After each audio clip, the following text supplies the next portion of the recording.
Mi nombre es Gabriela Montes y tengo 70 años. Sé que no me queda mucho tiempo. El cáncer que me está matando avanza rápido y los doctores me dan tal vez 3 meses de vida. Por eso decidí contar esta historia ahora, antes de que sea demasiado tarde. Es una historia sobre el hombre más famoso de la televisión mexicana en los años 90, sobre Paco Stanley, el conductor que hacía reír a millones cada mañana. Pero no voy a hablarles del Paco Stanley que ustedes conocieron. Voy a hablarles del hombre que yo conocí en la intimidad, del hombre que me amó en secreto, del hombre que me advirtió una noche que algunas verdades matan. Y voy a contarles sobre la conversación que escuché accidentalmente. Esa conversación que me hizo temblar de miedo y que me obligó a desaparecer durante 25 años. Nací en 1955 en la Ciudad de México, en la colonia Narvarte. Mi papá era electricista y mi mamá costurera. Éramos clase media trabajadora, no ricos pero tampoco pobres. Crecí viendo la televisión en blanco y negro, soñando con ese mundo glamoroso que parecía tan lejano de mi realidad. Desde niña, me fascinó el maquillaje. Me la pasaba experimentando con los cosméticos baratos de mi mamá, pintando a mis primas, inventando looks. Cuando terminé la secundaria le dije a mi papá que quería estudiar maquillaje profesional para cine y televisión. Él se rió. Me dijo que eso no era trabajo serio, que mejor estudiara secretariado o enfermería, pero yo insistí. Trabajé de mesera durante 2 años ahorrando cada peso hasta que pude pagar un curso de maquillaje en una escuela pequeña cerca de Insurgentes. Tenía 19 años cuando terminé el curso en 1974. Empecé a buscar trabajo tocando puertas en todos los canales de televisión. Televisa era un sueño imposible para alguien sin contactos como yo, pero conseguí trabajo en producciones independientes, comerciales, programas de bajo presupuesto. Aprendí rápido. Era buena con mis manos, tenía ojo para él, detalle y sobre todo, era discreta. En este negocio la discreción vale oro. Los actores te cuentan sus problemas mientras los maquillas. Ves sus inseguridades cuando se miran al espejo. Escuchas conversaciones que no deberías escuchar. Aprendes a callarte la boca si quieres seguir trabajando. Durante 15 años trabajé duro construyendo mi reputación. Para 1989 ya era maquillista establecida. Había trabajado en telenovelas, programas de variedades, noticieros. No era famosa ni nada por el estilo, pero tenía trabajo constante y ganaba bien. Me había casado a los 25 con un camarógrafo llamado Roberto. Tuvimos 2 hijos, una niña y un niño. El matrimonio era tranquilo, aburrido tal vez, pero estable. Roberto era buen hombre, buen padre, pero entre nosotros no había pasión, solo rutina cómoda de pareja que lleva años junta. Fue en marzo de 1990 cuando todo cambió. Me ofrecieron trabajo en un programa matutino nuevo que iba a conducir Paco Stanley. El programa se llamaría Pácatelas y sería en vivo todas las mañanas. Paco Stanley ya era figura conocida en ese entonces. Había trabajado en radio, en programas de comedia. Era carismático, guapo, con ese humor irreverente que encantaba a la gente. Cuando me dijeron que trabajaría con él, sentí emoción mezclada con nervios. Era la gran liga. Si el programa funcionaba, mi carrera despegaría. El primer día de trabajo llegué al foro a las 5 de la mañana. Los programas matutinos empezaban tempranísimo. Paco llegó media hora después. Entró al camerino donde yo estaba preparando mis herramientas y su presencia llenó todo el espacio. Era más alto de lo que parecía en televisión, con hombros anchos, manos grandes, voz grave. Olía a loción, cara mezclada con tabaco. Me saludó con beso en la mejilla y esa sonrisa que yo había visto en la tele 1000 veces, pero que en persona era devastadora. Me dijo que había escuchado que yo era la mejor maquillista del canal, que confiaba en todos, que lo haría ver guapo para las cámaras. Yo me reí nerviosa y le dije que haría mi mejor esfuerzo. Durante las primeras semanas nuestra relación fue puramente profesional. Yo llegaba temprano, lo maquillaba, él salía al aire, yo retocaba su maquillaje en los cortes comerciales, él terminaba el programa y se iba. Conversábamos poco. Él estaba siempre apurado. siempre con gente alrededor, siempre actuando. Pero yo notaba cosas. Notaba que cuando nadie lo veía, su sonrisa desaparecía. Notaba las ojeras profundas que yo cubría con corrector cada mañana. Notaba que sus manos temblaban ligeramente algunos días. Notaba el olor a alcohol que a veces traía en el aliento a pesar de la hora temprana. Fue en mayo, 2 meses después de empezar, cuando tuvimos nuestra primera conversación real. Era 6 de la mañana. El programa había terminado. Todo el equipo se había ido ya, pero yo me había quedado limpiando mi área de trabajo. Paco volvió al camerino. Pensé que había olvidado algo, pero solo se sentó en la silla de maquillaje, mirando su reflejo en el espejo. Yo seguí guardando mis cosas sin decir nada. Entonces él habló. Me preguntó si yo creía que era buen conductor. La pregunta me sorprendió. Le respondí que por supuesto, que era excelente, que la gente lo amaba. Él sonrió con tristeza y me dijo que la gente amaba a Paco Stanley, el personaje, pero que nadie conocía a Francisco Stanley, el hombre real. Me senté en la silla junto al lago a él, sin saber qué decir. Él siguió hablando. Me contó que llevaba años actuando, interpretando el papel del conductor alegre, del tipo gracioso, del alma de la fiesta. Me dijo que estaba cansado de actuar, que a veces se veía al espejo y ya no reconocía al hombre que lo miraba de vuelta. Esa confesión tan íntima de alguien que apenas conocía me tomó por sorpresa. Le pregunté por qué me estaba contando eso a mí. Él me miró directo a los ojos y me dijo que porque yo era la única persona que lo veía cada día sin el maquillaje, literal y figurativamente. Yo era testigo de cómo se transformaba de Francisco a Paco cada mañana. Esa conversación abrió algo entre nosotros. A partir de ese día empezamos a hablar más. Llegaba temprano deliberadamente para tener tiempo extra antes de que llegara el resto del equipo. Conversábamos de todo mientras yo lo maquillaba. Me contaba sobre su infancia difícil, sobre su primer matrimonio fallido, sobre la presión constante de estar en el ojo público. Yo le contaba sobre mi vida, sobre mis hijos, sobre mi matrimonio aburrido. Desarrollamos una intimidad emocional que yo no había sentido con nadie, ni siquiera con mi esposo. En junio de 1990, 2 meses después de que empezaran nuestras conversaciones matutinas, algo cambió entre Paco y yo. Era un martes. Llegué al camerino como siempre a las 5:30 de la mañana. Paco ya estaba ahí, sentado en la oscuridad. No había prendido las luces.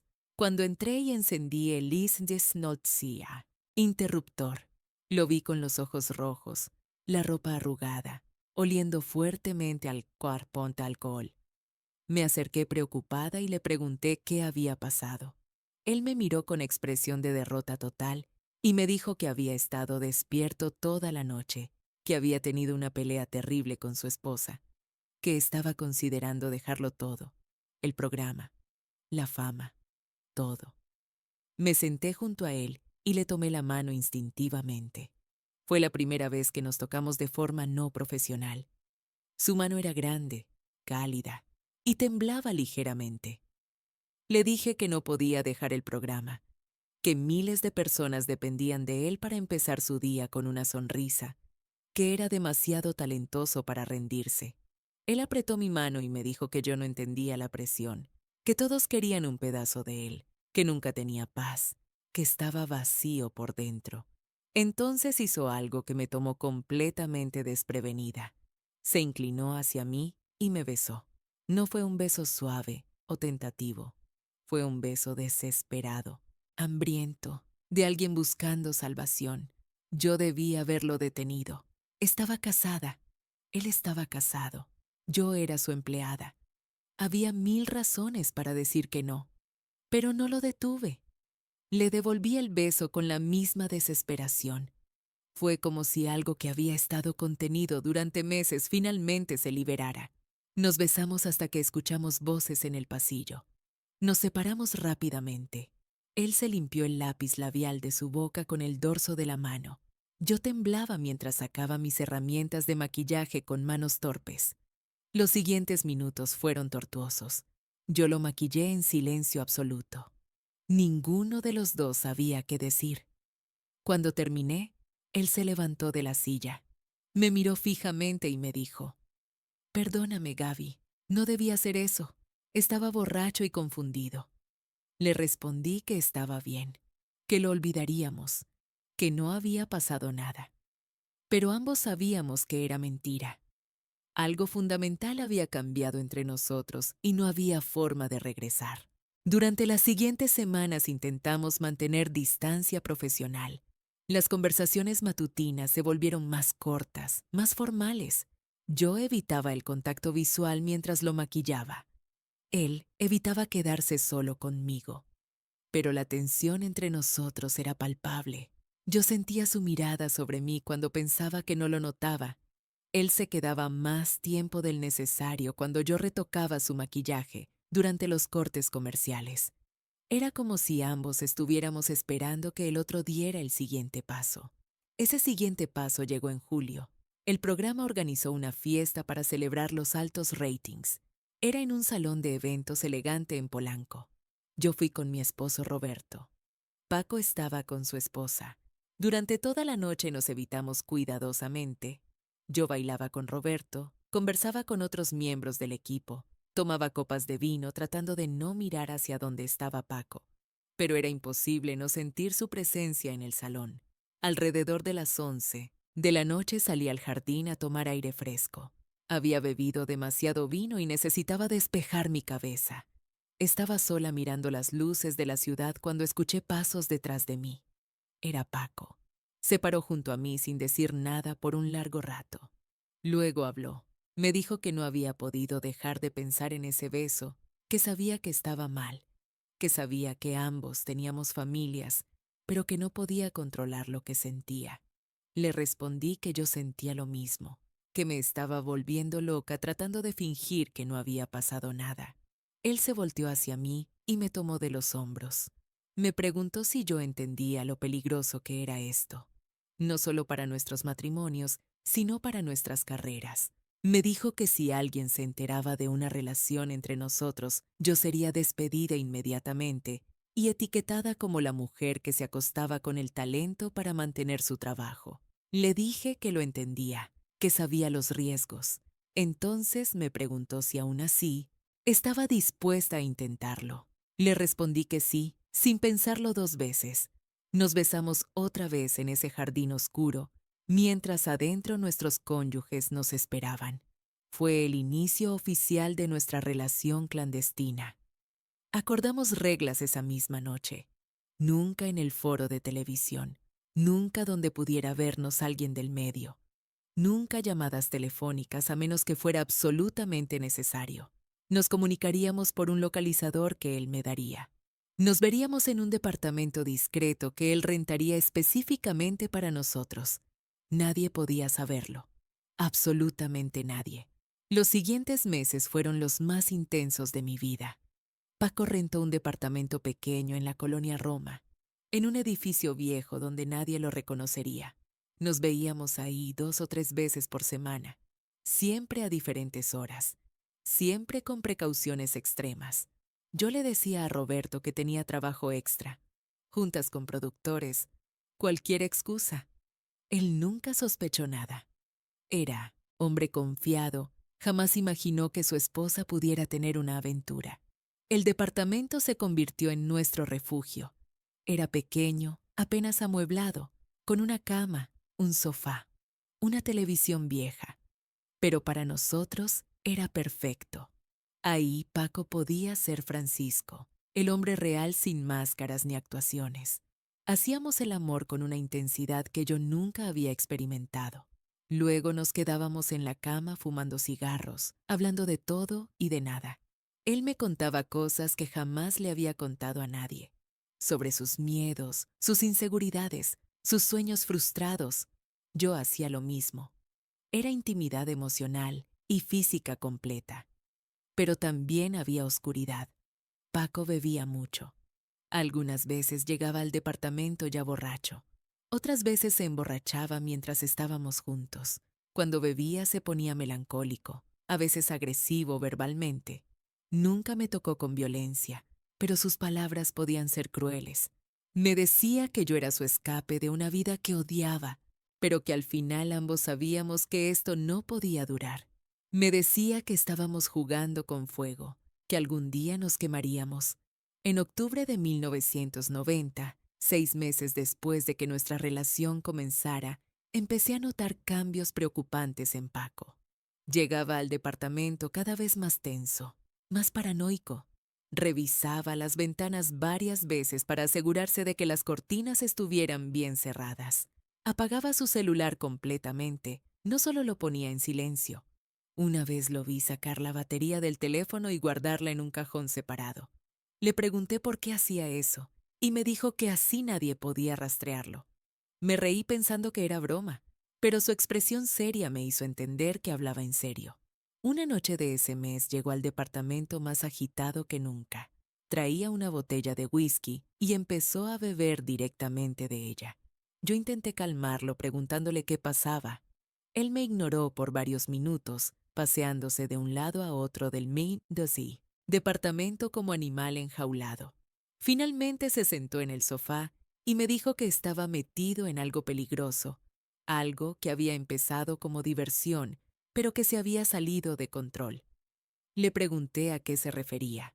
Él negó con la cabeza y me dijo que era mejor que yo no supiera, que entre menos supiera más segura estaría. Esa respuesta me asustó. Le insistí que me contara, que no podía dejarme con esa incertidumbre. Él tomó otro trago largo de whisky y me miró con ojos vidriosos. Me dijo que había gente en el medio del entretenimiento que tenía negocios más allá de la televisión, negocios turbios que movían mucho dinero. Me dijo que él había sido estúpido, que había aceptado favores de gente equivocada y que ahora esa gente esperaba que él devolviera esos favores. Le pregunté qué tipo de favores. Él se levantó bruscamente y me dijo que ya había dicho demasiado, que me olvidara de la conversación, que nunca había pasado.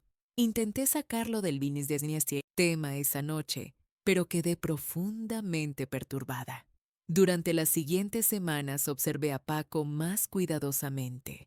Noté que recibía llamadas que lo ponían muy nervioso. Lo escuché hablar en voz baja por teléfono usando términos que no entendía. Una vez lo escuché decir, la mercancía llegó bien y el pago está listo para el viernes. Cuando colgó y me vio mirándolo, su expresión se endureció. Me preguntó cuánto había escuchado. Le dije que nada, que acababa de entrar. No me creyó del todo, pero dejó pasar el asunto. En noviembre empezaron a pasar cosas extrañas. Un día, mientras esperaba a Paco en el departamento, noté que alguien había movido cosas. Yo siempre dejaba mi bolsa en cierto lugar sobre la mesa. Esa tarde estaba en otro sitio. Los cojines del sofá estaban acomodados diferente. La puerta del closet estaba entreabierta cuando yo la había dejado cerrada. Le conté a Paco cuando llegó. Él palideció. Revisó todo el departamento, meticulosamente. Encontró un micrófono pequeño escondido detrás del teléfono de pared. Me quedé helada mirando ese aparato diminuto. Alguien nos estaba espiando. Paco arrancó el micrófono de la pared con furia. Luego revisó cada rincón del departamento buscando más dispositivos. No encontró ninguno otro, pero el daño estaba hecho. Alguien sabía de nosotros. Alguien nos había estado escuchando. Yo estaba aterrada. Le pregunté quién podía haber hecho eso. Él me dijo que probablemente su esposa había contratado un detective privado. Le creí en ese momento. Tenía sentido, pero mirando atrás ahora creo que él ya sabía la verdad. No era su esposa quien nos espiaba. Después de encontrar el micrófono, Paco decidió que no podíamos volver a ese departamento. Era demasiado arriesgado. Durante 2 semanas no nos vimos fuera del trabajo. Yo me estaba volviendo loca. Lo extrañaba desesperadamente. En el foro manteníamos las apariencias, pero la tensión era insoportable. Finalmente él me dio la dirección de un hotel discreto en la zona de Tlalpan. Me dijo que nos veríamos ahí los jueves por la tarde. Yo debía llegar primero, registrarme bajo nombre falso que él me dio y esperarlo en la habitación. El primer jueves que nos vimos en ese hotel fue diferente. Paco llegó 2 horas tarde. Cuando finalmente apareció traía la ropa desarreglada y olía a alcohol mezclado con perfume de mujer que no era el mío. No dijo nada sobre dónde había estado. Hicimos el amor mecánicamente, sin la pasión de antes. Después él se quedó mirando el techo fumando un cigarro tras otro. Le pregunté si todo estaba bien. Me dijo que nada estaba bien, que todo se estaba yendo al carajo, pero que al menos me tenía a mí. Debí sentirme halagada, pero sus palabras sonaron más a desesperación que a amor. En diciembre Paco empezó a dar hablar de irse del país. Decía que estaba cansado de México, que quería empezar de nuevo en otro lugar, tal vez Estados Unidos o Argentina. Le pregunté si hablaba en serio. Me dijo que sí, que estaba explorando opciones. Le pregunté qué pasaría con su programa, con su carrera.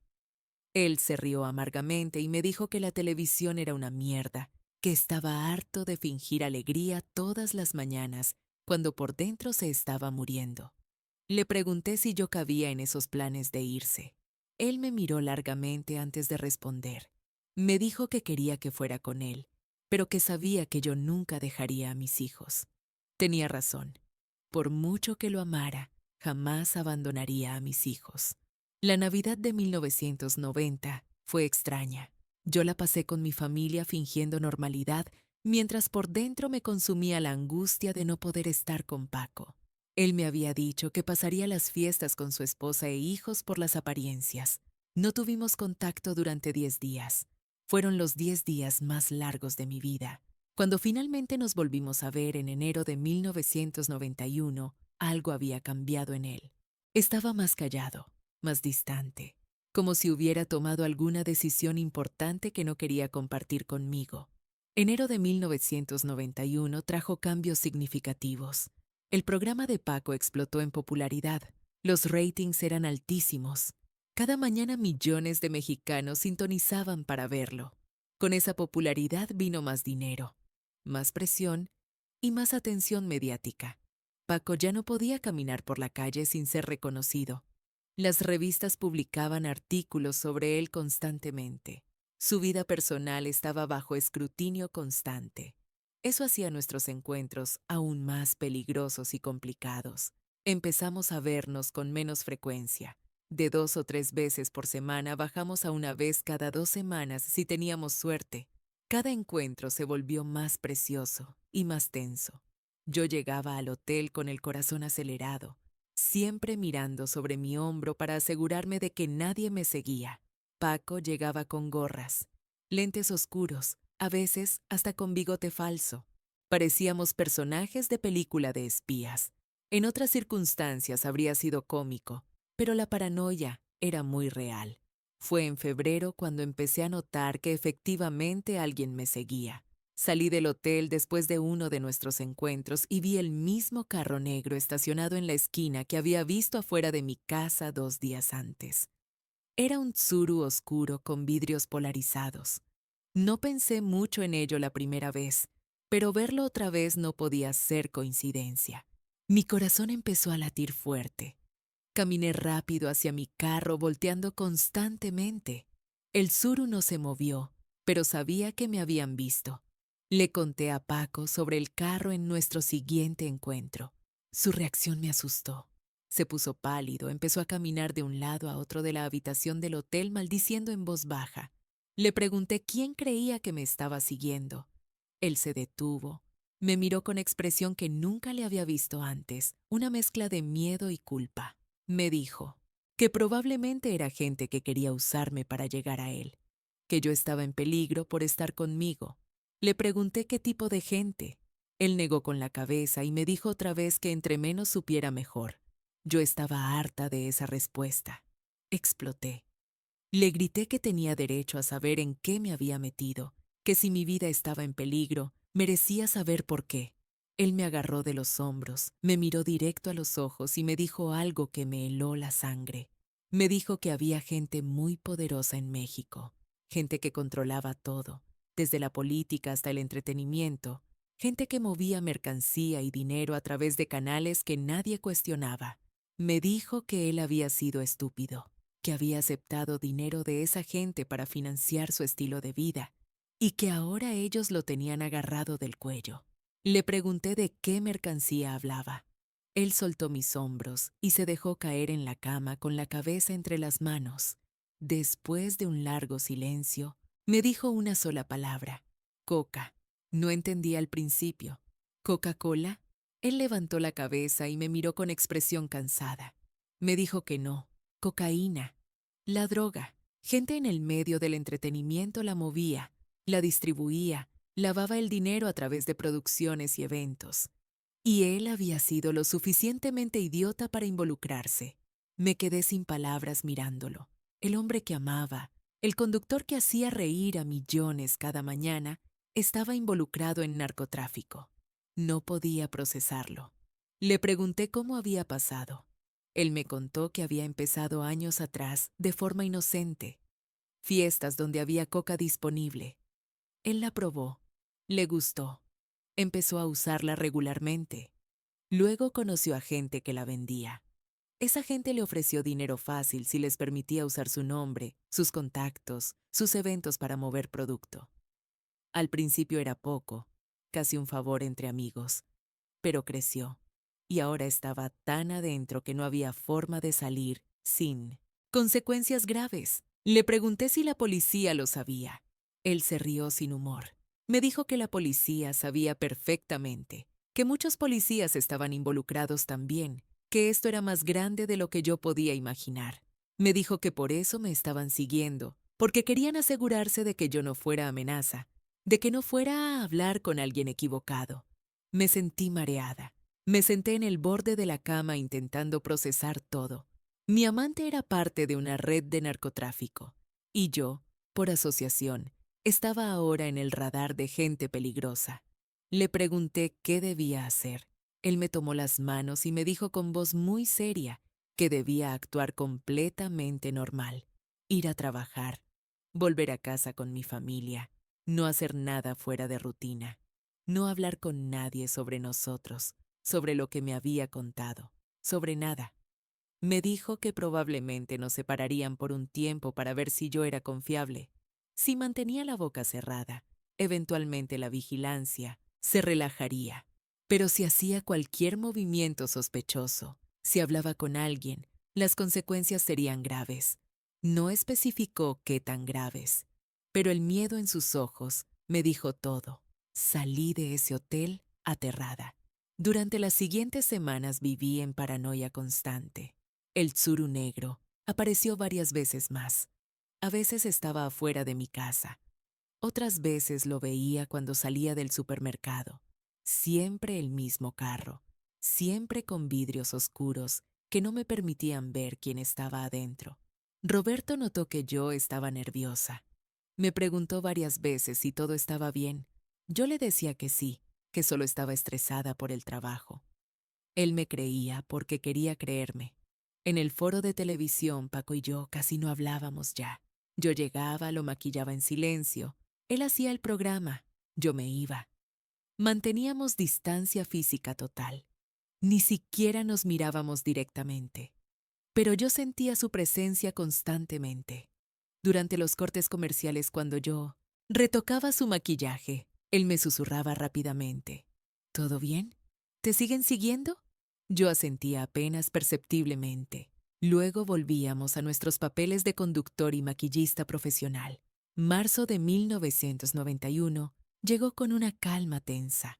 El suru negro había dejado de aparecer.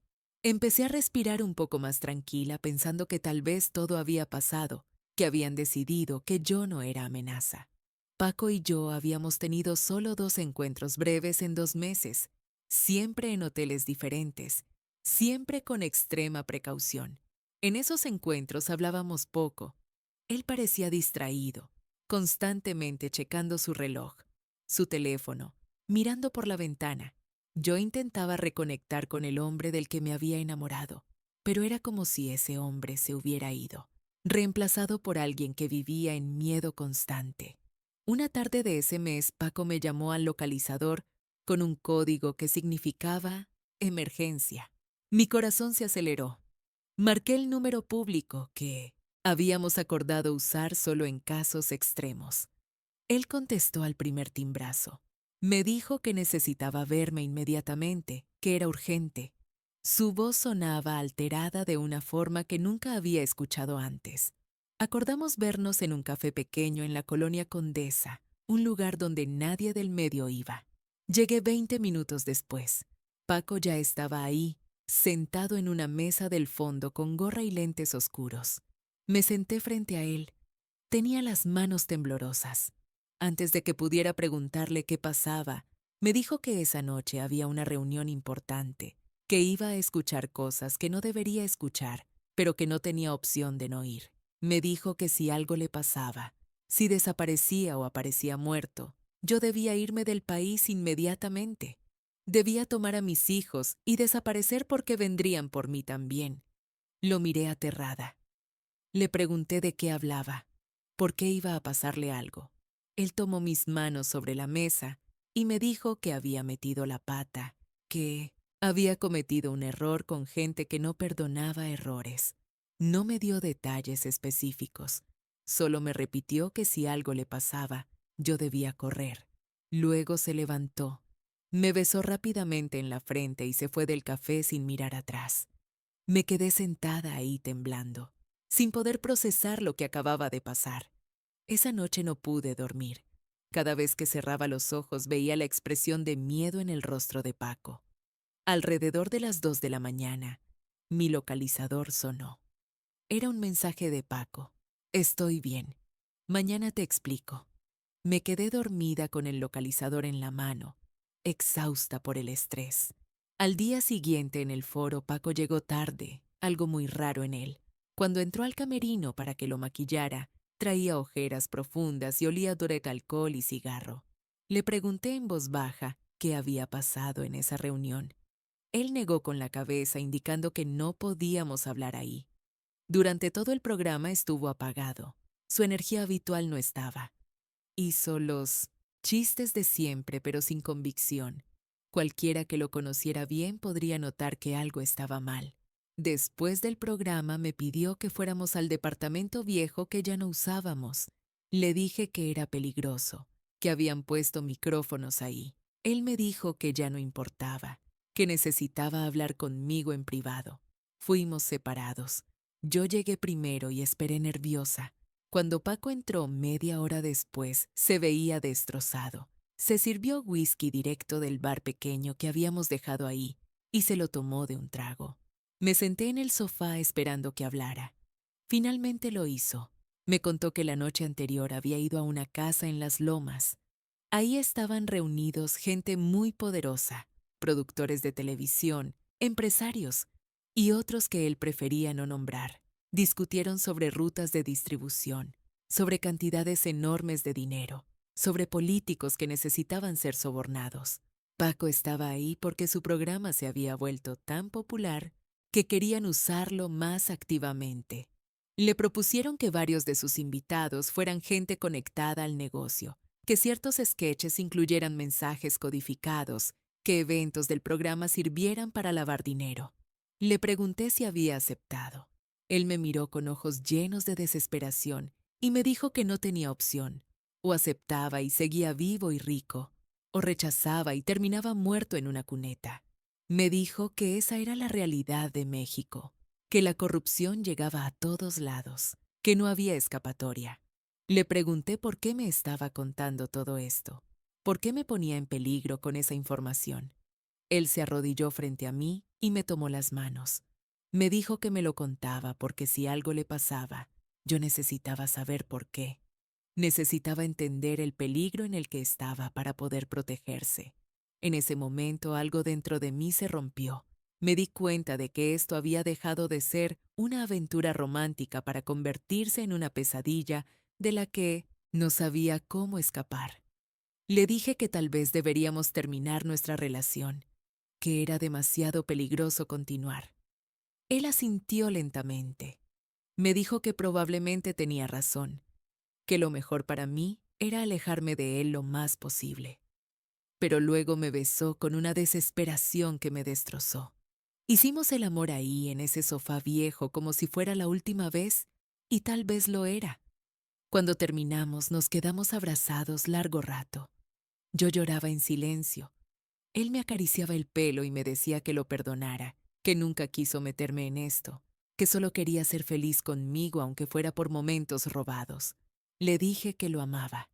Él me dijo que me amaba también, pero que el amor a veces no era suficiente para vencer la realidad. Nos separamos esa tarde con la idea de que sería nuestro final. Acordamos que yo seguiría trabajando en el programa, porque renunciar repentinamente levantaría sospechas, pero que mantendríamos distancia total. Nada de encuentros privados, nada de llamadas, nada que pudiera conectarnos más allá de lo profesional. Abril y mayo de 1991 pasaron en una neblina de rutina mecánica. Yo iba al trabajo cada mañana, maquillaba a Paco sin mirarlo a los ojos, hacía mi trabajo y me iba a casa. Él nunca me buscó y yo no lo busqué a él. En la superficie parecía que habíamos logrado la separación limpia que nos habíamos propuesto, pero por dentro yo me estaba muriendo. Lo extrañaba con un dolor físico que no sabía que era posible sentir. Veía su cara en el espejo del camerino cada mañana y tenía que contener las ganas de tocarlo, de preguntarle cómo estaba, de volver a ser lo que habíamos sido. Roberto notó que yo estaba diferente. Me preguntó varias veces si tenía una aventura. La ironía era cruel. Yo había tenido una aventura, pero ya había terminado. Y aún así, mi esposo finalmente sospechaba. Le juré que no, que solo estaba deprimida por razones que no entendía. Él me sugirió que viera a mi doctor, que tal vez eran mis hormonas. Acepté ir solo para que dejara de preguntar. El doctor me recetó antidepresivos que yo tiraba a la basura porque sabía que mi problema no era químico, era del corazón. Fue en junio cuando todo cambió otra vez. Un martes por la mañana, llegué al camerino y encontré a Paco inusualmente animado. Tenía una energía que no había visto en meses. Cuando el resto del equipo se fue para que yo lo maquillara en privado, me sonrió de una forma que hizo que mi corazón se acelerara. Me dijo que tenía buenas noticias, que había encontrado una forma de salir del problema. Me había convencido de que no debía preguntarle detalles, pero su entusiasmo era contagioso. Le pregunté qué había pasado. Me contó que había contactado a un amigo en Estados Unidos, un productor de televisión que le había ofrecido un programa en español en Los Ángeles. Era una oportunidad real de empezar de nuevo, de dejar atrás todo el lodo en el que estaba metido, en México. Me dijo que había aceptado la oferta, que en 3 meses se mudaría a California. Mi corazón se hundió, me alegré por él, pero al mismo tiempo me devastó saber que se iría, que realmente lo perdería para siempre. Debió haber visto la tristeza en mi rostro porque su expresión cambió. Se acercó a mí y me susurró que quería que fuera con él. Me dijo que allá podríamos empezar de nuevo, que nadie nos conocería, que podríamos estar juntos sin escondernos. Mi mente giró con posibilidades e imposibilidades. Le dije que estaba casada, que tenía hijos, que no podía simplemente abandonar mi vida. Él me dijo que lo entendía, pero que al menos pensara en ello, que me daba 3 meses para decidir. Los siguientes días mi mente no descansó. La posibilidad de irme con Paco a Estados Unidos me obsesionaba. Imaginaba una vida donde podríamos caminar por la calle tomados de la mano, donde no tendríamos que escondernos, donde él no estaría metido en negocios peligrosos. Pero también pensaba en mis hijos. Mi hija tenía 12 años, mi hijo 9.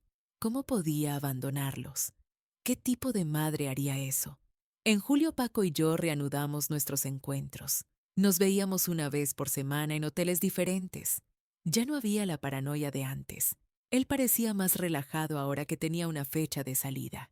Me contaba sobre sus planes en Los Ángeles, sobre el departamento que ya había rentado, sobre el programa que empezaría a grabar en octubre. Cada conversación incluía una invitación implícita para que lo acompañara. Yo seguía sin poder decidir. Fue en agosto cuando pasó lo que cambió todo. Era un jueves por la tarde. Paco y yo nos habíamos visto en un hotel en la zona rosa. Habíamos hecho el amor y luego nos quedamos en la cama hablando. Él estaba particularmente cariñoso ese día, acariciándome el pelo, diciéndome lo mucho que significaba para él. Yo estaba acurrucada contra su pecho cuando sonó su teléfono. Celular. Era un aparato grande y pesado, de esos primeros celulares que parecían ladrillos. Él lo vio en el buró y su expresión cambió. Me dijo que tenía que contestar, que era importante. Yo me levanté para darle privacidad, pero él me indicó que me quedara. Contestó el teléfono con un bueno, seco. Yo podía escuchar una voz de hombre del otro lado, pero no podía distinguir las palabras. La expresión de Paco se fue poniendo cada vez más tensa.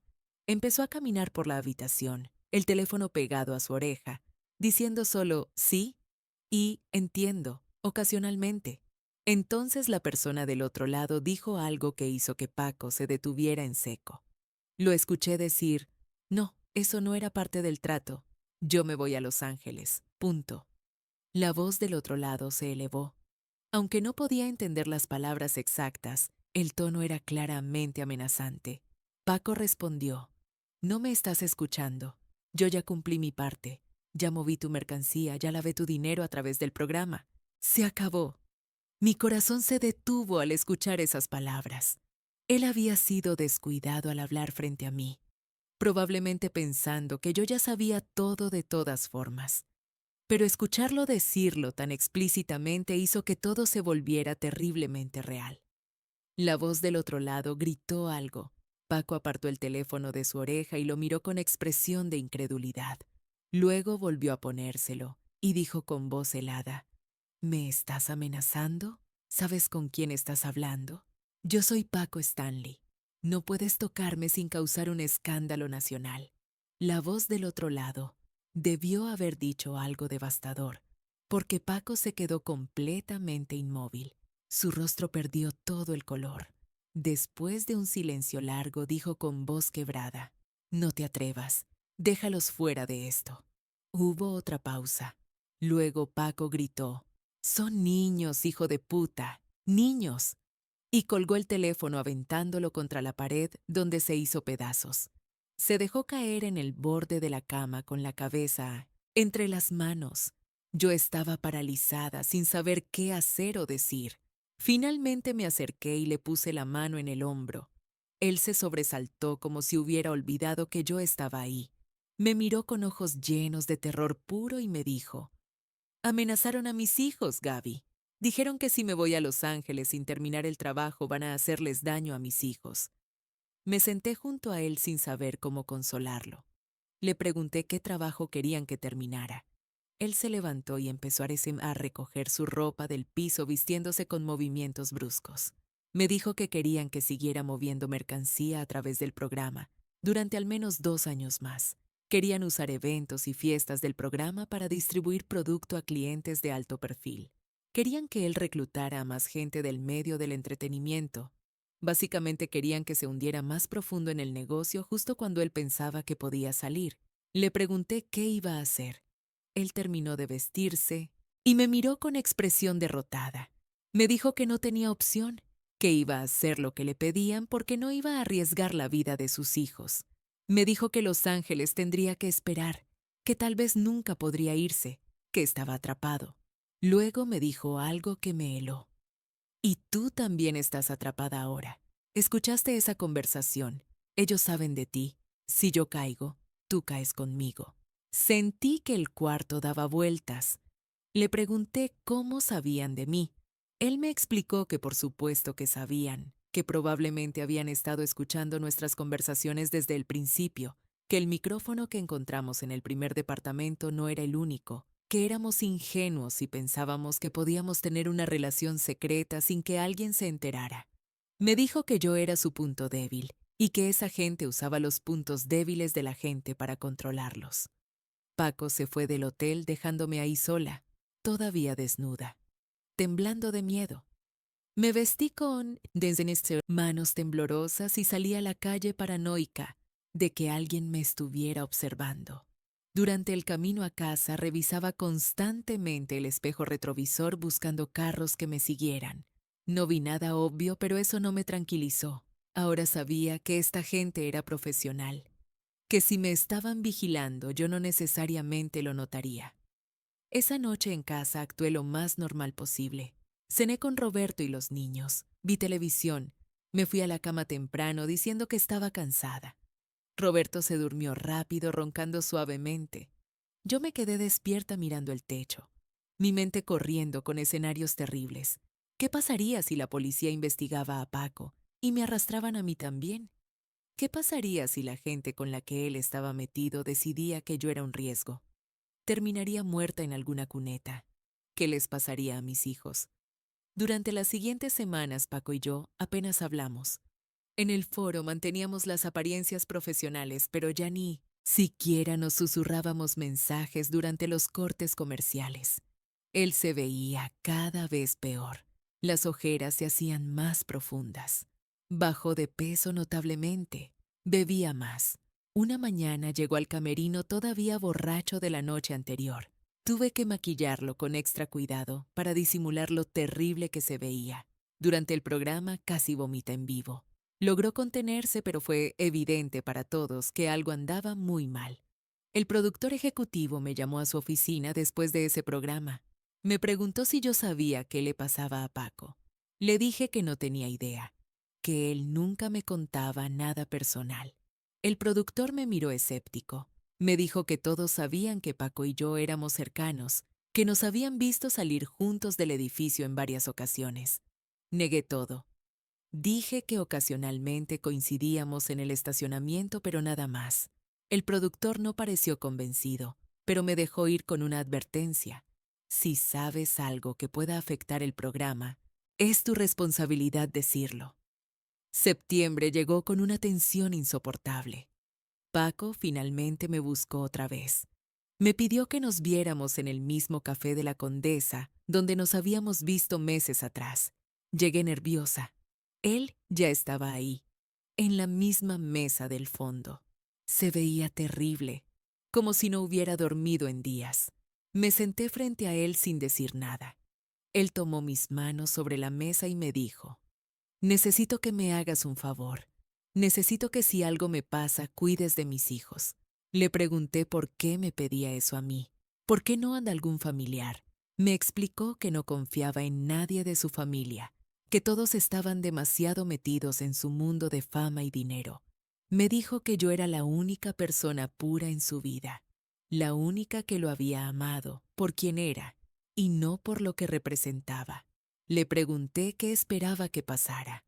Él negó con la cabeza y me dijo que no lo sabía, pero que tenía el presentimiento de que las cosas iban a ponerse peor antes de mejorar. Me contó que le habían dado una fecha límite. Para diciembre debía tener reclutadas al menos 5 personas nuevas del medio del entretenimiento dispuestas a cooperar con el negocio. Paco me explicó que esas 5 personas tenían que ser gente con influencia, con acceso a eventos, con capacidad de mover dinero sin levantar sospechas, productores, actores famosos, empresarios del entretenimiento. Él tenía que convencerlos de unirse a la red, ya fuera con promesas de dinero o con amenazas veladas. Me dijo que odiaba lo que se había convertido, que nunca imaginó que terminaría reclutando gente para una organización criminal. Le pregunté qué pasaría si no cumplía con la cuota de 5 personas para diciembre. Él me miró con ojos vacíos y me dijo que le habían dejado muy claro las consecuencias. O cumplía, o sus hijos sufrirían. No especificaron cómo, solo dijeron que los accidentes pasaban todo el tiempo, especialmente con niños. Esa amenaza lo tenía destrozado. Me dijo que prefería morir él mismo antes que permitir que tocaran a sus hijos. Salimos de ese café y cada uno se fue por su lado. Yo conduje a casa en piloto automático, mi mente procesando todo lo que había escuchado. Por primera vez consideré seriamente ir a las autoridades, pero inmediatamente descarté la idea. Paco había dicho que policías estaban involucrados. ¿A quién podía acudir? ¿Al FBI? ¿A los medios? Cualquier movimiento que hiciera pondría en peligro a Paco, a sus hijos, a mí misma, a mi familia. Estaba atrapada en un laberinto sin salida. Octubre pasó en una bruma surrealista. Seguía yendo a trabajar cada día, maquillando a Paco, volviendo a casa con mi familia. actuando como si todo fuera normal. Pero por dentro vivía en terror constante. Dormía mal. Perdí peso. Roberto estaba cada vez más preocupado por mí. Le inventaba excusas diferentes cada vez que preguntaba. Finalmente le dije que había ido al doctor y que me habían, y esencial, diagnosticado ansiedad generalizada. Eso explicaba mis síntomas sin revelar la verdad. El primer día de noviembre pasó algo que incrementó mi paranoia a niveles insoportables. Salí del supermercado con mis bolsas de compras y encontré una nota bajo el limpiaparabrisas de mi carro. La tomé pensando que sería publicidad o una multa, pero cuando la desdoblé, mi sangre se heló. Decía en letras recortadas de periódico: "Sabemos dónde van tus hijos a la escuela". Nada más, solo esa frase. Miré alrededor frenéticamente buscando quién hubiera dejado la nota. El estacionamiento estaba lleno de gente normal haciendo sus compras. Nadie parecía prestarme atención. Subí al carro con manos temblorosas. La nota cayó al piso del lado del pasajero. La recogí y la leí otra vez asegurándome de que había leído correctamente. Sí, sabemos dónde van tus hijos a la escuela. Era una amenaza clara. Me estaban diciendo que si hablaba, si hacía cualquier cosa que no debiera, mis hijos pagarían. Arranqué el carro y manejé directo a la escuela de mis hijos, aunque todavía faltaban 2 horas para la salida. Me estacioné afuera de la escuela y me quedé ahí vigilando la puerta, asegurándome de que nadie sospechoso se acercara. Cuando mis hijos salieron de la escuela, los abracé con tanta fuerza que mi hija me preguntó qué me pasaba. Le dije que nada, que solo los extrañaba. En el carro de camino a casa, revisaba constantemente el espejo retrovisor. Cuando llegamos a la casa, revisé cada habitación asegurándome de que no hubiera nadie escondido. Roberto llegó del trabajo y me encontró pálida, temblando. Me preguntó qué demonios pasaba. Le mostré la nota. Su reacción fue inmediata. Dijo que teníamos que llamar a la policía, que alguien estaba amenazando a nuestra familia. Yo le supliqué que no llamara a nadie, que probablemente era una broma de mal gusto, que llamar a la policía solo empeoraría las cosas. Él me miró confundido y me preguntó, ¿cómo podría empeorar las cosas? No supe qué responder. Finalmente le dije que por favor confiara en mí, que yo manejaría la situación. Él aceptó reluctante, pero vi en sus ojos que empezaba a sospechar que yo estaba metida en algo de lo que no quería hablar. Al día siguiente en el foro busqué a Paco desesperadamente. Lo encontré fumando afuera del edificio. Le mostré la nota. Él la leyó y su mandíbula se tensó. Me dijo que era una advertencia, que me estaban diciendo que me mantuviera callada. Me preguntó si había hablado con alguien. Le juré que no había dicho absolutamente nada a nadie. Él me creyó, pero eso no cambió la situación. Me dijo que tuviera mucho cuidado, que vigilara a mis hijos constantemente, que no los dejara solos nunca. Le pregunté si él había recibido amenazas similares. Me dijo que sí, que constantemente recibía mensajes recordándole lo que pasaría si no cooperaba. Me mostró una foto que le habían enviado a su celular. Era de su hijo saliendo de la escuela. Nada más, solo la foto. Pero el mensaje era claro. Te estamos vigilando. Sabemos dónde está tu familia. Podemos llegar a ellos cuando queramos. Durante las siguientes semanas viví en hipervigilancia extrema. Llevaba a mis hijos a la escuela y los recogía personalmente cada día, aunque eso significara ajustar mi horario de trabajo. No los dejaba ir a casas de amigos. No los dejaba caminar solos ni a la tienda de la esquina.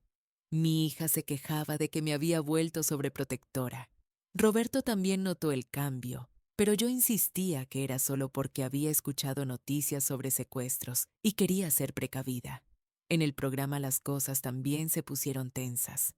Paco llegaba cada vez más tarde. Algunos días no llegaba para nada y tenían que poner repeticiones o programar invitados especiales para cubrir. Los productores estaban furiosos. Hubo reuniones donde amenazaron con despedirlo si no mejoraba su desempeño, pero todos sabían que el programa era exitoso precisamente por Paco. Despedirlo significaría el fin del programa y la pérdida de millones en publicidad. Una mañana de finales de noviembre, Paco llegó al camerino con un ojo morado que intentó cubrir con lentes oscuros. Le pregunté qué le había pasado. Él se quitó los lentes y me dejó ver el daño. Era un moretón severo que se extendía desde la ceja hasta el pómulo. Me contó que la noche anterior había ido a una reunión con la gente para la que trabajaba. Le habían pedido un reporte de progreso sobre el reclutamiento de las 5 personas que le habían exigido. Paco había logrado reclutar solo 2.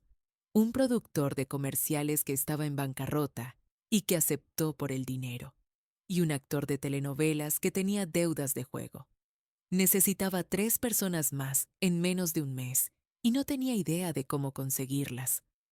Cuando reportó esto en la reunión, uno de los hombres se levantó de la mesa y lo golpeó sin advertencia. Le dijo que un trato era un trato, que 5 significaba 5, no 2. Paco intentó explicar que era difícil encontrar gente confiable, que no podía simplemente acercarse a cualquiera con esta propuesta sin arriesgar que lo delataran. El hombre lo golpeó otra vez y le dijo que esas eran excusas, que tenía hasta el 31 de diciembre para cumplir, o sus hijos pasarían Año Nuevo en el hospital. Trabajé extra ese día cubriendo el moretón con capas de maquillaje. Logré hacerlo lo suficientemente presentable para la cámara, pero cualquiera que lo viera de cerca notaría algo raro. Durante el programa, Paco mantuvo su lado izquierdo alejado de las cámaras lo más posible.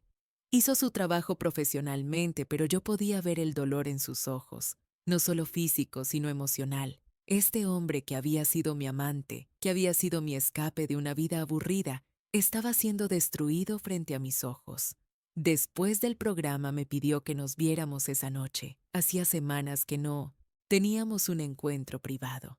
Accedí a pesar del peligro. Nos vimos en un motel barato en Iztapalapa, el tipo de lugar donde nadie hacía preguntas.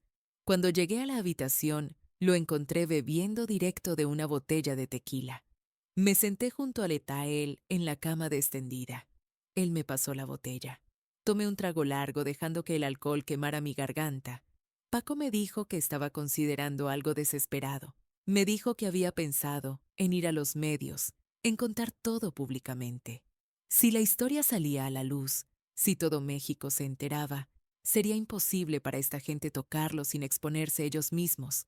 Yo le dije que eso era una locura, que lo matarían antes de que pudiera llegar a mí a ningún medio de comunicación. Él asintió. Sabía que tenía razón, pero la desesperación lo hacía considerar opciones suicidas. Luego me dijo algo que me rompió el corazón. Me dijo que su mayor arrepentimiento era haberme metido en esto. Dijo que yo era buena persona, buena madre, que merecía una vida tranquila con mi familia. En cambio, por su culpa, yo vivía aterrada de que algo les pasara a mis hijos. Me dijo que si pudiera regresar el tiempo, nunca me habría besado ese primer día en el camerino. Habría mantenido nuestra relación puramente profesional y yo estaría a salvo. Le dije que no se culpara, que yo también había elegido estar con él, que sabía los riesgos aunque no entendiera completamente qué tan profundos eran. Le dije que lo amaba y que no me arrepentía de nuestro tiempo juntos a pesar de todo. Él lloró entonces, lágrimas silenciosas corriendo por su cara. Lo abracé y lloramos juntos por la situación imposible en la que nos encontrábamos. Esa noche no hicimos el amor, solo nos quedamos acostados juntos, abrazados, buscando consuelo en la cercanía física del otro. Paco se quedó dormido eventualmente, exhausto por el estrés y el alcohol. Yo me quedé despierta mirándolo, memorizando su cara, preguntándome cuántas veces más lo vería. Tenía el presentimiento de que nuestro tiempo se acababa, que algo terrible estaba por pasar. Me fui del motel antes del amanecer mientras Paco todavía dormía. Dejé una nota en el buró que decía: «Te amo, ten cuidado». Manejé a casa en la oscuridad, preguntándome si había hecho lo correcto al involucrarme con este hombre. Si hubiera sabido dónde terminaría todo esto, ¿habría dicho que sí a ese primer beso? Honestamente, no lo sé. El amor nos hace hacer cosas estúpidas, cosas peligrosas, cosas que van contra nuestro propio instinto de supervivencia. Diciembre llegó con una sensación de fatalidad inminente. Paco estaba frenético intentando reclutar las 3 personas que le faltaban. Lo veía hacer llamadas constantes, salir a reuniones misteriosas, volver cada vez más derrotado. El 15 de diciembre me confesó que solo había conseguido una persona más, un director de casting, que tenía problemas con el fisco y que aceptó porque le prometieron protección. Todavía le faltaban 2 personas y solo tenía 2 semanas. El 20 de diciembre pasó algo que cambió todo. Era viernes por la noche. Yo estaba en casa preparando la cena cuando sonó mi teléfono. Era Paco. Su voz sonaba extraña, alterada de una forma que nunca había escuchado. Me dijo que necesitaba verme urgentemente, que era cuestión de vida o muerte. Le dije que no podía, que Roberto estaba en casa, que los niños estaban ahí. Él me suplicó. Me dijo que si no iba, todo terminaría esa noche. Le dije a Roberto que una amiga tenía una emergencia y que necesitaba ir a verla. Él me miró escéptico, pero no discutió. Salí de la casa con el corazón acelerado. Paco me había dado la dirección de un restaurante cerrado en la colonia del Valle. Llegué 20 minutos después. El restaurante estaba oscuro. Estacioné mi carro en la calle y caminé hacia la entrada trasera como Paco me había indicado. La puerta estaba entreabierta. Entré llamando su dedo-safe nombre en voz baja. Escuché su voz viniendo de lo que parecía ser la oficina del gerente en la parte de atrás. Caminé por el restaurante oscuro, mis pasos resonando en el espacio vacío. Cuando llegué a la oficina encontré a Paco sentado detrás de un escritorio con una botella de whisky. Había otra persona en la oficina, un hombre de unos 50 años, vestido con traje caro, fumando un puro. Me miró de arriba abajo cuando entré y sonrió de una forma que me hizo sentir desnuda. Paco se levantó rápidamente y me dijo, Gaby, él es el señor Mendoza. Quería conocerte. Mi instinto me gritó que saliera corriendo, pero mis piernas no respondieron. Me quedé parada en la entrada de la oficina mirando a ese hombre que claramente era alguien importante en la organización. Mendoza me invitó a sentarme con un gesto de su mano. Obedecí como autómata. Paco se veía incómodo, nervioso, evitando mi mirada. Mendoza habló con voz suave, casi amable. Me dijo que había escuchado mucho sobre mí, que sabía que era muy cercana a Paco, que era buena en mi trabajo, discreta. Me dijo que apreciaba la discreción en una mujer. Le pregunté con voz temblorosa por qué quería conocerme. Él sonrió otra vez y me dijo que quería asegurarse de que yo entendiera la importancia de mantener ciertos secretos. Me explicó, como si estuviera dándome una lección de negocios, que su organización valoraba la lealtad sobre todo. Dijo que gente leal era recompensada generosamente, pero que gente desleal enfrentaba consecuencias severas. Me preguntó si yo era leal. Respondí que sí sin pensar. Él asintió satisfecho y me dijo que eso era bueno, que Paco le había asegurado que yo era de confianza, pero que él prefería verificar personalmente. Luego Mendoza sacó un sobre manila del cajón del escritorio y lo deslizó hacia mí. Me dijo que lo abriera. Con manos temblorosas lo abrí. Adentro había fotos. Fotos de mí entrando y saliendo de hoteles con Paco. Fotos de nosotros besándonos en el carro. Fotos de mis hijos saliendo de la escuela. Fotos de mi casa. Me quedé sin respiración mirando esas imágenes.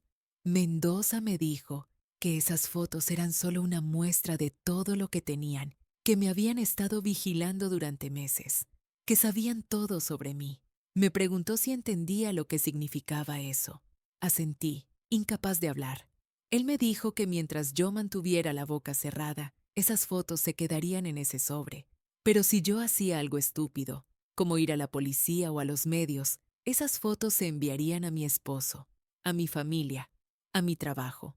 Me dijo que además de destruir mi matrimonio y mi carrera, también se asegurarían de que mis hijos sufrieran consecuencias. No especificó qué consecuencias, pero su tono dejó muy claro que no serían agradables.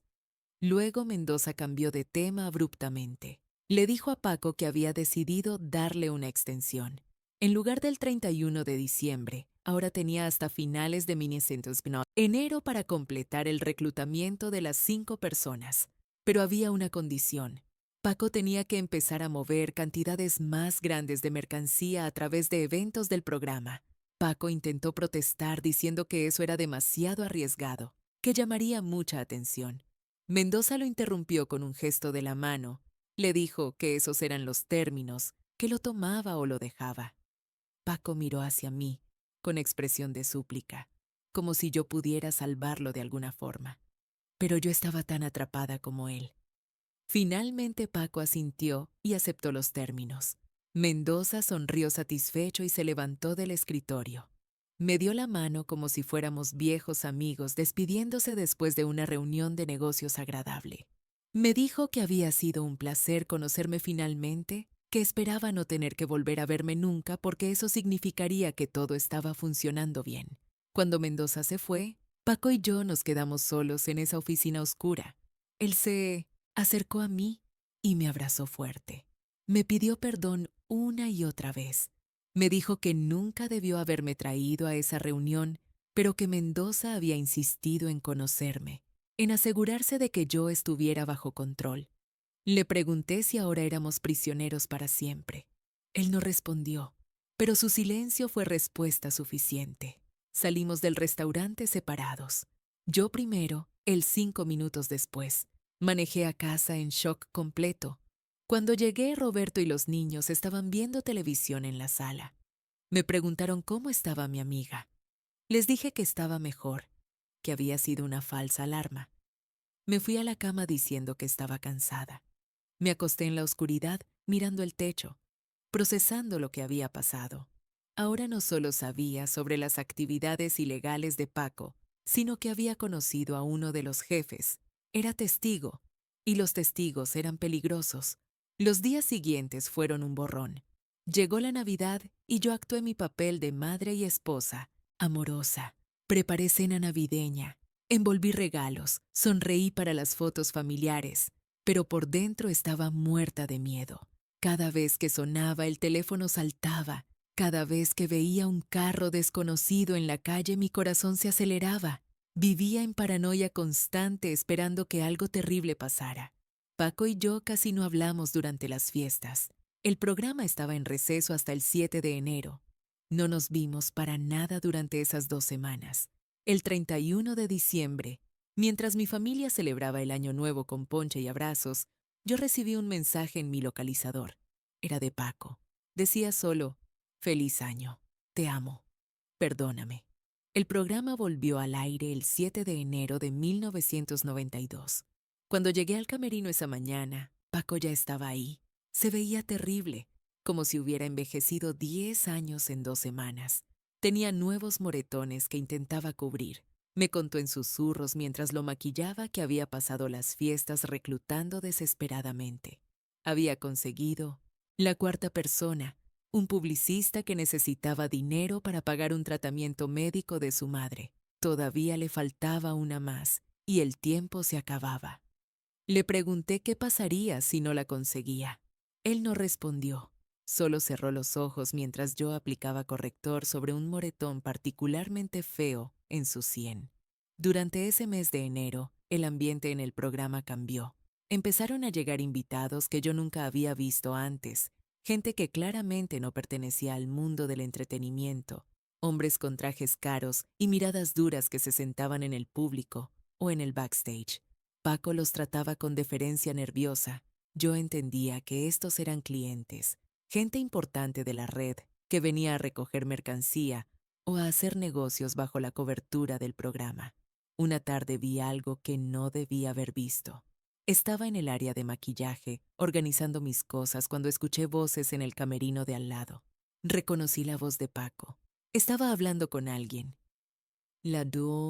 Otra voz era de hombre, grave, con acento norteño. Me acerqué a la pared que separaba los camerinos. No fue intencional espiar, solo curiosidad que me mató. Pegué la oreja contra la pared y escuché. El hombre norteño le decía a Paco que el siguiente envío sería grande, el más grande hasta ahora. 500 paquetes que tenían que moverse durante el evento de aniversario del programa en febrero. Paco preguntó cómo se suponía que iba a mover 500 paquetes sin que nadie notara. El hombre se rió y le dijo que ese era su problema, que para eso le pagaban, para ser creativo. Le dijo que los paquetes llegarían escondidos en el equipo de audio que rentarían para el evento. Paco tendría que asegurarse de que el equipo pasara seguridad sin ser inspeccionado. Luego hablaron de dinero. El hombre mencionó una cifra que me hizo contener la respiración: $2 millones.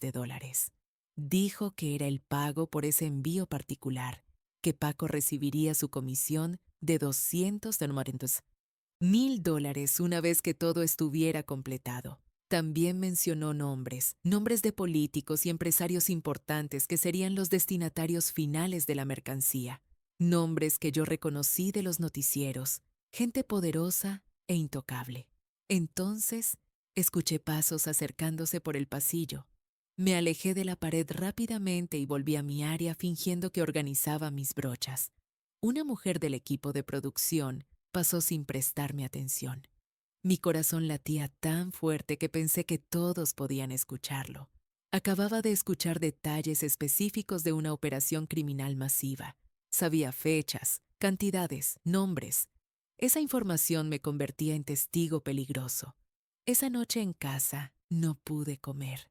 Roberto notó que yo estaba particularmente alterada. Me preguntó qué pasaba. Casi le conté todo. Las palabras estaban ahí en la punta de mi lengua, desesperadas por salir. Pero luego pensé en las fotos que Mendoza tenía, en las amenazas contra mis hijos, en lo que pasaría si yo hablaba. Me tragué las palabras y le dije que solo estaba estresada por el trabajo.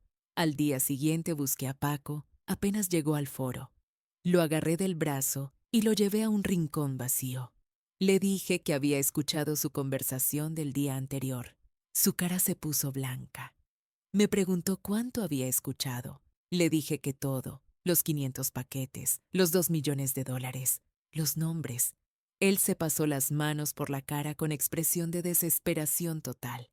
Me dijo que ahora yo sabía demasiado, que eso me ponía en peligro mortal. Le pregunté qué debía hacer. Él me dijo que tenía que actuar como si nunca hubiera escuchado nada, que nunca podía mencionar esos detalles a nadie, ni siquiera a él. Me dijo que si la gente se enteraba de que yo sabía sobre el envío de febrero, me eliminarían sin pensarlo 2 veces. Le pregunté si él creía que me matarían. Me miró directo a los ojos y me dijo que sí, que lo harían sin dudarlo, y que probablemente matarían a mi familia también para asegurarse de que no hubiera cabos sueltos. Las siguientes semanas viví en terror absoluto. Cada ruido me sobresaltaba. Dormía mal, comía mal, estaba constantemente nerviosa. Roberto amenazó con llevarme a un psiquiatra. Yo le dije que estaba bien, que solo necesitaba descansar, pero no había descanso posible cuando sabías lo que yo sabía. El evento de aniversario del programa estaba programado para el 14 de febrero, día de San Valentín. Sería un show en vivo desde el Auditorio Nacional con invitados especiales, música, sketches cómicos. Miles de personas asistirían, y en algún lugar en medio de todo ese caos, 500 paquetes de cocaína se moverían de manos de distribuidores a clientes de alto perfil. Yo tendría que estar ahí, maquillando a Paco y a los invitados, actuando como si no supiera nada. Una semana antes del evento, Paco me buscó otra vez. Me dijo que finalmente había conseguido a la quinta persona que necesitaba reclutar. Era un coordinador de eventos que había aceptado después de que amenazaran con exponer su relación homosexual secreta. Paco había cumplido su cuota. Pensé que eso lo haría sentir aliviado, pero se veía peor que nunca. Le pregunté por qué seguía tan angustiado si ya había cumplido. Me dijo que cumplir solo significaba que ahora lo hundirían más profundo, que cada vez sería más difícil salir. Me confesó algo terrible esa tarde. Me dijo que había considerado matarse, que había comprado una pistola y que algunas noches se la ponía en la sien preguntándose si tendría el valor de jalar el gatillo. Le supliqué que no hiciera eso, que sus hijos lo necesitaban, que siempre había otra salida. Él negó con la cabeza y me dijo que no veía ninguna otra salida. Estaba atrapado en una telaraña de la que no podía escapar sin que alguien muriera, probablemente él mismo. Le tomé las manos y le dije que teníamos que encontrar una forma de salir de esto juntos. Él me miró con ojos sin esperanza y me dijo que no había salida, que lo único que podíamos hacer era sobrevivir un día a la vez. El 14 de febrero llegó demasiado rápido. Ese día me levanté temprano con un nudo en el estómago. Le dije a Roberto que estaría trabajando todo el día y probablemente llegaría tarde por el evento especial. Él me deseó suerte sin imaginar lo que realmente iba a pasar esa noche. Llevé a mis hijos a la escuela y los abracé extra fuerte. Mi hija me preguntó por qué estaba tan rara últimamente. Le dije que solo estaba cansada. Era verdad, estaba cansada de vivir con miedo, cansada de guardar secretos, cansada de esta vida doble. Llegué al Auditorio Nacional a las 2 de la tarde. El evento empezaba a las 8, pero había que preparar todo. El lugar era un caos de técnicos, productores, músicos ensayando, gente corriendo de un lado a otro. Instalé mi estación de maquillaje en uno de los camerinos del Business Lee, backstage. Paco llegó una hora después. Se veía pálido, sudoroso a pesar del aire acondicionado. Le pregunté en voz baja si estaba bien. Me dijo que no, que para nada estaba bien, pero que teníamos que seguir adelante. Mientras lo maquillaba, él me susurró detalles de cómo funcionaría esa noche. El equipo de audio había llegado esa mañana como estaba planeado. Los paquetes estaban escondidos dentro de las bocinas grandes. Durante el evento, en momentos específicos, ciertos invitados VIP serían escoltados al área del backstage con la excusa de conocer a Paco. Ahí se les entregarían sus paquetes discretamente, todo cronometrado al segundo, todo disfrazado como parte normal de un evento de televisión. Me dijo que mi trabajo era mantenerme en mi área de maquillaje y no salir bajo ninguna circunstancia durante esas entregas. No debía ver quién recibía los paquetes, no debía ver las caras. Entre menos supiera, más segura estaría. Le prometí que me quedaría en mi camerino. Pero la curiosidad y el miedo me consumían. Sabía que no podría simplemente sentarme ahí sin saber qué estaba pasando. El evento empezó a las 8 en punto. Yo veía el show en un monitor desde mi camerino. Paco estaba brillante en el escenario, haciendo reír a miles de personas, actuando como si no tuviera ninguna preocupación en el mundo. Era un actor extraordinario.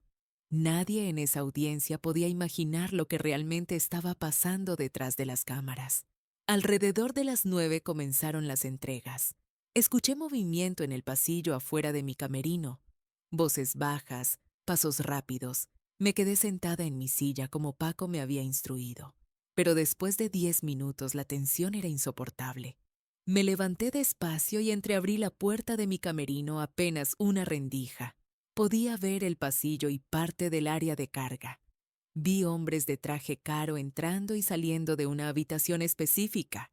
Reconocí a algunos de ellos, un empresario famoso, de telecomunicaciones, un político que salía frecuentemente en las noticias, un productor de cine que había ganado premios internacionales, gente importante y poderosa recibiendo paquetes envueltos en papel manila. El intercambio tomaba segundos. Entraban, salían con sus paquetes escondidos en portafolios o bolsas de regalo. Se iban. De repente una mano me agarró del hombro por detrás. Di un grito ahogado y me volteé. Era uno de los asistentes de producción, un muchacho joven que siempre había sido amable conmigo, pero ahora su expresión era dura. Me dijo que volviera a mi camerino y cerrara la puerta. Su tono no admitía discusión. Obedecí temblando. Me senté en mi silla con el corazón acelerado. Había visto demasiado. Había visto caras que no debía ver. El evento terminó alrededor de las 11 de la noche. Fue un éxito rotundo. La audiencia en vivo había disfrutado cada minuto. Los ratings serían altísimos. Nadie sospechaba que acababan de presenciar la mayor operación de distribución de drogas jamás realizada bajo la cobertura de un programa de televisión. Paco vino a mi camerino después del show. Estaba exhausto, empapado en sudor. Le limpié el maquillaje en silencio. Cuando terminé, me miró en el espejo y me preguntó si había visto algo. Dudé. Luego le conté que había entreabierto la puerta, que había visto a algunos de los clientes. Su expresión se llenó de pánico. Me preguntó a quiénes había visto específicamente. Le di los nombres de las 3 personas que había reconocido. Él cerró los ojos y maldijo en voz baja. Me dijo que acababa de firmar mi sentencia de muerte. Esas 3 personas eran las más peligrosas de toda la operación. Si se enteraban de que yo las había visto recibiendo paquetes, me eliminarían sin pensarlo. Le pregunté aterrada qué debía hacer. Él me dijo que rezara que el asistente de producción que me había visto no reportara el incidente. Salí del Auditorio Nacional esa noche más, nos, asustada de lo que había estado en toda mi vida. Manejé a casa mirando constantemente el espejo retrovisor. Cada carro detrás de mí parecía amenazante. Llegué a casa pasada la medianoche. Roberto y los niños ya estaban dormidos. Me metí a la cama sin hacer ruido, pero no pude dormir. Me quedé mirando el techo esperando que en cualquier momento tocaran la puerta para venir por mí. Los siguientes 3 días fueron los más largos de mi vida. Cada vez que sonaba, el teléfono saltaba. Cada vez que escuchaba un carro frenar en mi calle, me asomaba por la ventana esperando ver hombres armados. No dormía, apenas comía. Roberto estaba tan preocupado que amenazó con llevarme al hospital. Le inventé una excusa sobre problemas hormonales y prometí ir al doctor pronto. El 4.er día después del evento, Paco me llamó al localizador. El mensaje decía que nos viéramos en el café de siempre en la Condesa. Llegué antes que él, nerviosa, tomando café tras café. Cuando finalmente apareció, se veía aliviado.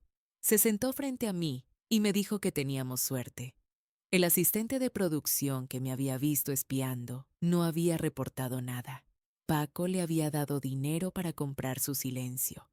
Me dijo que estaba a salvo, al menos por ahora. Pero luego me dio noticias que me helaron. Me dijo que necesitaba que dejara el programa.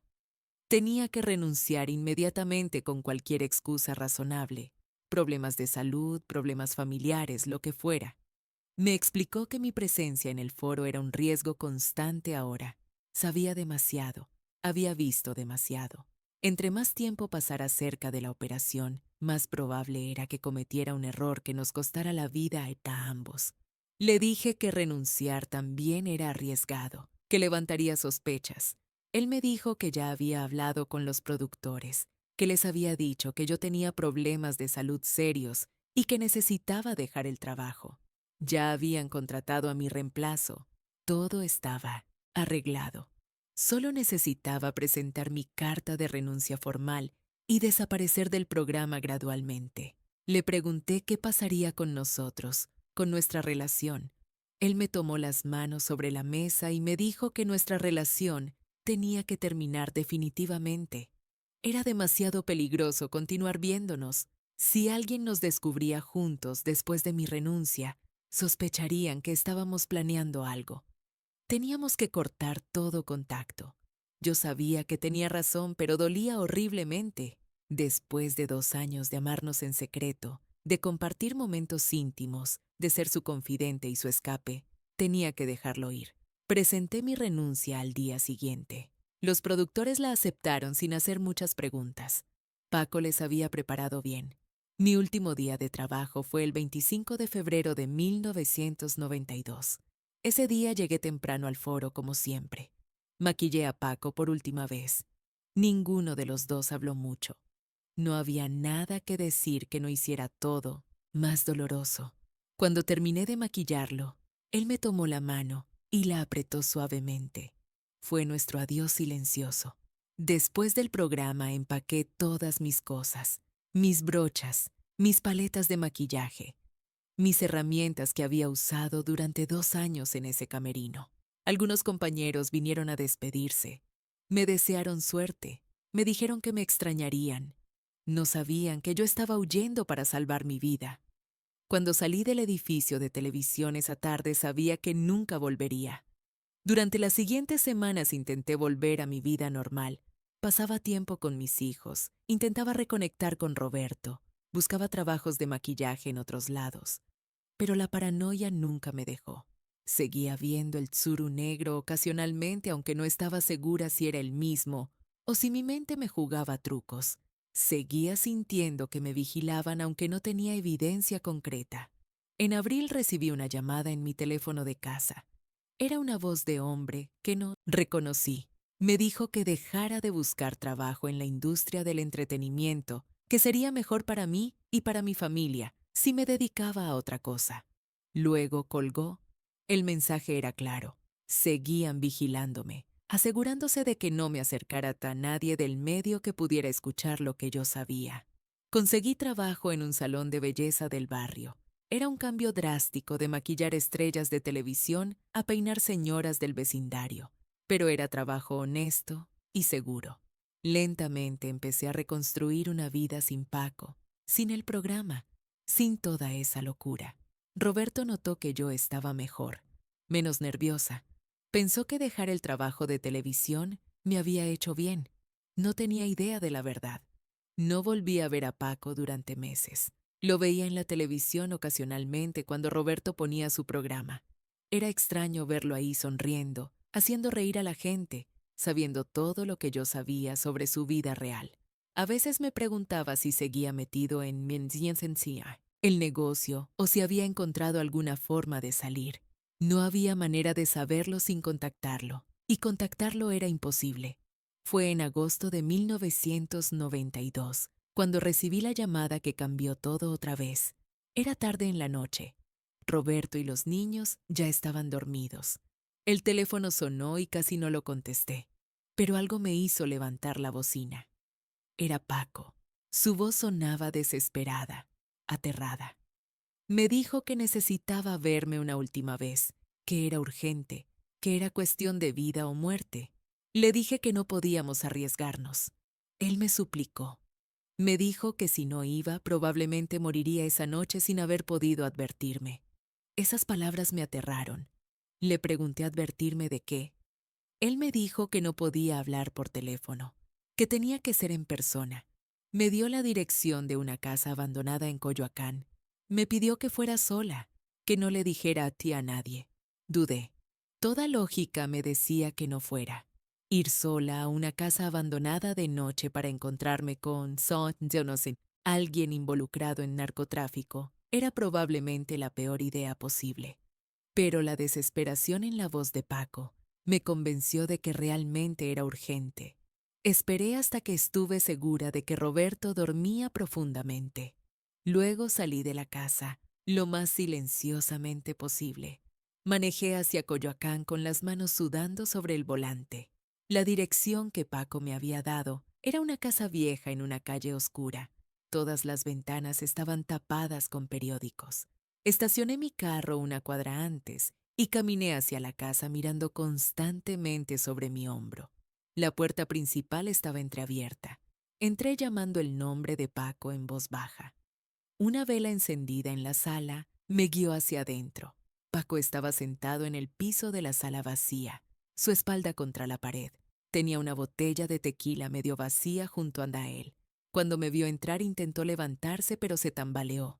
Estaba completamente borracho. Me acerqué y me senté en el piso junto a él. Olía a alcohol, sudor y miedo. Le pregunté qué pasaba, por qué me había citado ahí. Él me tomó de los hombros y me miró con ojos inyectados de sangre. Me dijo que todo se había ido al carajo, que la operación estaba siendo investigada, que alguien había hablado con las autoridades. Me dijo que no sabían quién había sido el soplón, pero que estaban eliminando a cualquiera que pudiera ser un riesgo. Ya habían matado al productor de comerciales que Paco había reclutado. Lo encontraron muerto en su carro con un disparo en la nuca. Oficialmente fue un asalto, pero Paco sabía la verdad. Me aterré. Le pregunté si yo estaba en peligro. Él asintió lentamente y me dijo que probablemente sí. Yo sabía demasiado, había visto demasiado. En algún momento vendrían por mí también. Me dijo que tenía que irme del país, desaparecer con mi familia antes de que fuera demasiado tarde. Le dije que era imposible, que no tenía dinero para eso, que no podía simplemente arrancar a Roberto y a los niños de su vida sin explicación. Paco sacó un sobre del bolsillo de su chamarra. Me lo entregó. Adentro había dinero en efectivo, miles de dólares. Me dijo que era todo lo que había podido reunir sin levantar sospechas. Me dijo que usara ese dinero para sacar a mi familia de México, que nos fuéramos a Estados Unidos, que cambiáramos nuestros nombres, que empezáramos de nuevo. Intenté devolverle el dinero, pero él cerró mis manos sobre el sobre. Me dijo que era lo mínimo que podía hacer después de haberme destruido la vida. Le pregunté qué iba a hacer él. Me dijo que no lo sabía, que estaba considerando entregarse a las autoridades, contar todo, aceptar ir a prisión a cambio de protección para su familia. Le dije que si hacía eso, lo matarían en la cárcel antes de que pudiera testificar. Él se rió sin humor y me dijo que probablemente tenía razón, que estaba jodido de cualquier forma. Nos quedamos sentados en esa casa abandonada durante HMAS, horas hablando sobre lo que pudo haber sido, sobre la vida que pudimos haber tenido si él no hubiera estado metido en ese mundo oscuro, sobre los lugares a los que pudimos haber viajado juntos, sobre la felicidad que pudimos haber compartido. Pero todo eso eran fantasías. La realidad era que estábamos sentados en el piso de una casa abandonada, aterrorizados, esperando que alguien viniera a matarnos. Cuando empezó a amanecer, le dije que tenía que irme antes de que Roberto despertara y notara mi ausencia.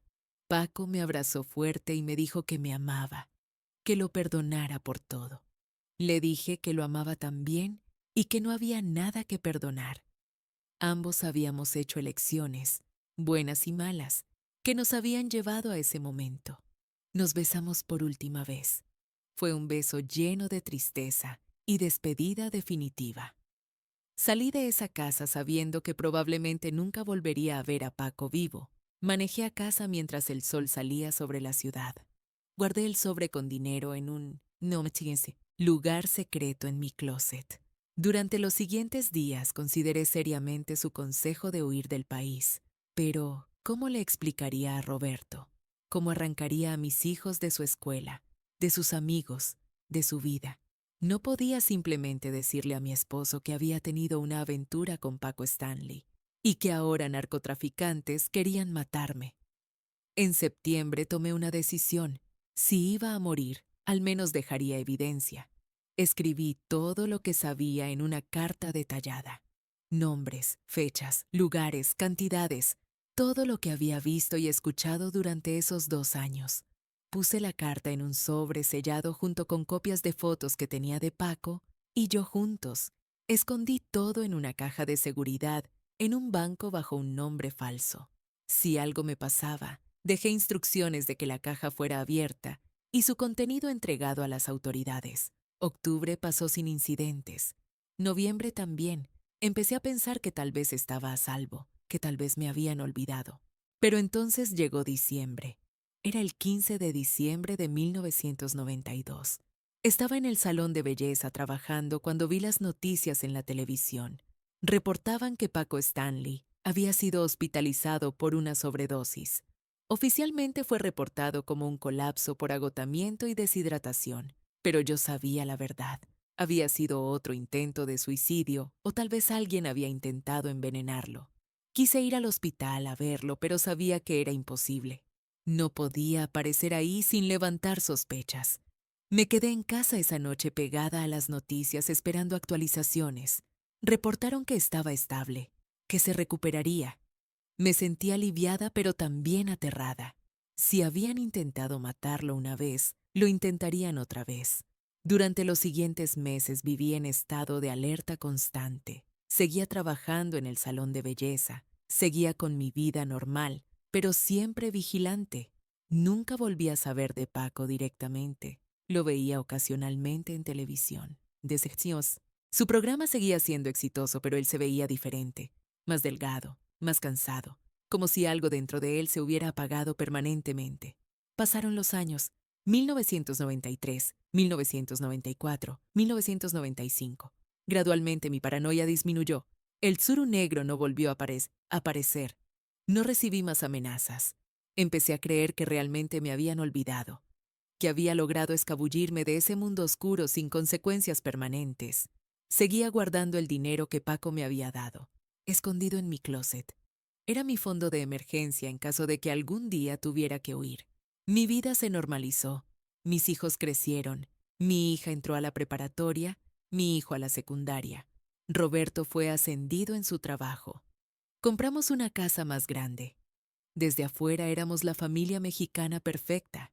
Nadie habría imaginado los secretos que yo guardaba. Fue el 7 de junio de 1999 cuando mi mundo colapsó otra vez. Estaba en el salón cuando escuché las noticias. Paco Stanley había sido asesinado. Le habían disparado múltiples veces mientras salía de un restaurante en la zona rosa. Murió en el camino al hospital. Tenía 56 años. Me quedé paralizada mirando la televisión, las imágenes del restaurante acordonado, la sangre en la banqueta, los reporteros hablando sobre el shock nacional. México entero estaba de luto. El conductor que había hecho reír a generaciones había sido brutalmente asesinado. Oficialmente lo reportaron como un asalto que salió mal. Pero yo sabía la verdad. Sabía exactamente por qué lo habían matado. Esa noche llegué a casa y me encerré en mi habitación. Lloré por horas.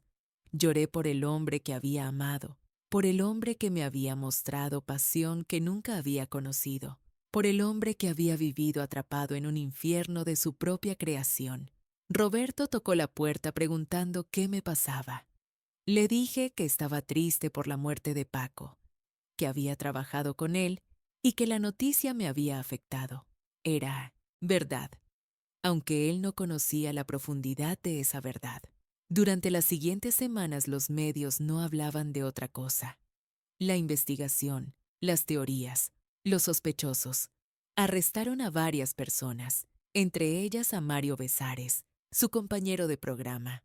Hubo juicios que duraron años. Algunos fueron condenados, otros absueltos. Pero la verdad completa nunca salió a la luz. La verdad sobre la red de narcotráfico, sobre los políticos y empresarios involucrados, sobre todo el sistema corrupto detrás del asesinato. Yo guardé silencio, guardé mis secretos. No fui a las autoridades con lo que sabía. Me dije a mí misma que era para proteger a mi familia, pero en el fondo sabía que también era cobardía. Tenía miedo de terminar como Paco, acribillada en una calle de la Ciudad de México. Así que callé y dejé que la historia oficial prevaleciera. Pasaron más años. Los 2000 llegaron con nuevo milenio. Mis hijos se graduaron, fueron a la universidad, se casaron, me dieron nietos. Roberto y yo envejecimos juntos. Él nunca supo sobre mi aventura con Paco Stanley. Murió en 2015 de un infarto sin conocer esa parte de mi pasado. Tal vez fue mejor así. Algunos secretos se llevan a la tumba, pero ahora yo también estoy cerca de la tumba. El cáncer de páncreas que me está matando es agresivo. Los doctores me dan semanas, tal vez días, y decidí que antes de morir, la verdad debe ser contada. Paco Stanley fue asesinado por gente poderosa porque sabía demasiado, porque se había convertido en un riesgo. Fue usado, abusado y finalmente eliminado cuando ya no era útil. Esta conversación que escuché esa noche, la conversación telefónica donde amenazaron a sus hijos, donde lo obligaron a seguir moviendo drogas, esa conversación fue el principio del fin. Desde ese momento Paco estuvo marcado. Era solo cuestión de tiempo antes de que lo silenciaran permanentemente. Ahora yo rompo mi silencio porque las personas responsables de su muerte siguen libres. Muchas probablemente están muertas ya, pero otras siguen en posiciones de poder. Y la verdad merece ser conocida. Paco Stanley no fue un santo. Tomó malas decisiones. Se metió voluntariamente en ese mundo oscuro. Pero también fue una víctima de un sistema corrupto más grande que él. Mi nombre es Gabriela Montes. Fui amante de Paco Stanley, y la conversación que escuché esa noche me hizo temblar de miedo porque entendí que estábamos atrapados en algo de lo que no había escape. Él pagó con su vida. Yo pagué con 25 años de silencio aterrado. Ahora cuento esta historia, sabiendo que tal vez alguien vendrá por mí antes de que el cáncer me mate. Pero ya no importa. Estoy muriendo de todas formas. Prefiero morir diciendo la verdad que llevarla a la tumba como cobarde. Si esta historia llega a ti, compártela. Que el mundo sepa lo que realmente pasó. Que la memoria de Paco Stanley sea completa, con toda su luz y toda su oscuridad. Descansa en paz, Paco. Perdóname por haber callado tanto tiempo y perdóname por finalmente hablar.